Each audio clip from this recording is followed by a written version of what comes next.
of unbroken coastline. It is the maritime gateway between Africa and the rest of the world.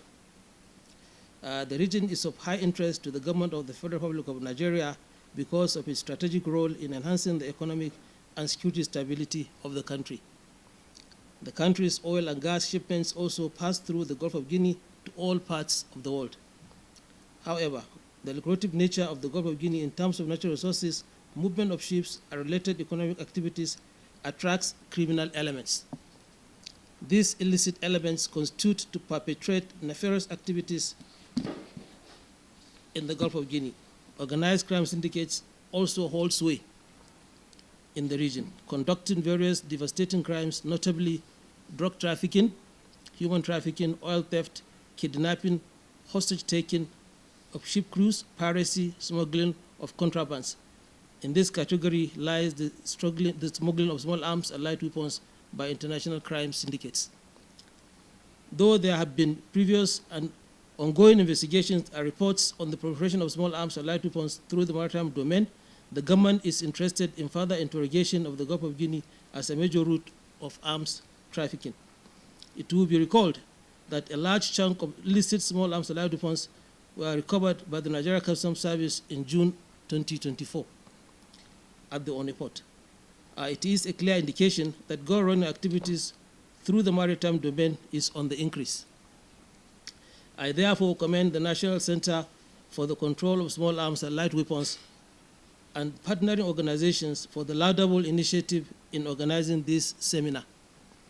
The additional interrogation of the nexus between climate change, armed violence, and the proliferation of small arms within the countries of the Gulf of Guinea is indeed apt at this point in time. Small arms and light weapons have long been identified as both a root cause and enabler of insecurity globally. The threat posed by the availability of small arms and light weapons in the hands of non-state actors and international crime syndicates have posed significant challenges to affected countries. It is worthy of note that both ECOWAS and the African Union consider the security situation in the Gulf of Guinea as one that requires holistic approach. This is against the backdrop of the report of the International Maritime Bureau that the Gulf of Guinea waters remain perilous, as the Gulf accounted for 3 out of 4 global hijackings.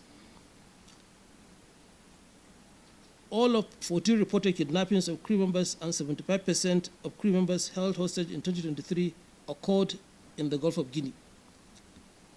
Additionally, according to the same report, this maritime threat has evolved from the looting and hijacking of oil cargoes to the kidnapping of seafarers, bringing the root cause of the problem sharply into focus.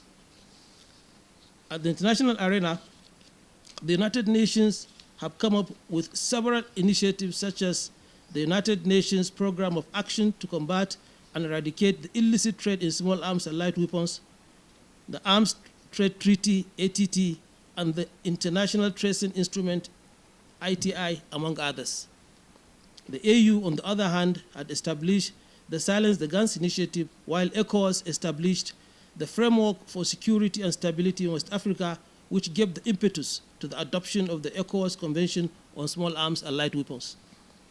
Expectedly, Nigeria is signatory and plays a leading role both at the international and regional levels in the quest to combat and reduce the incidences of illicit arms proliferation to the barest minimum.